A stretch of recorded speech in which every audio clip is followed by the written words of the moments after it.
If you want to start the auto-renewal feature for your Revolut subscription, follow these simple steps to manage your settings effectively. Step 1. Open the Revolut app.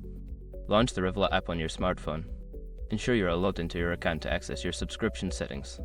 Step 2. Navigate to the Profile section. Tap on the profile icon or the account tab located in the bottom right corner of the app. This will take you to your account settings.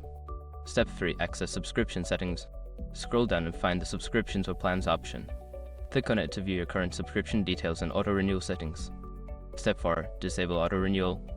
Locate the auto-renewal toggle or option within your subscription settings. Switch it off to prevent your subscription from automatically renewing at the end of the current billing cycle.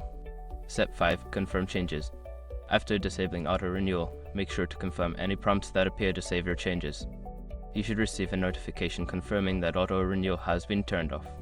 By following these steps, you can successfully stop the auto-renewal of your Revolut subscription. If you have any further questions or need assistance, consider reaching out to Revolut's customer support for help.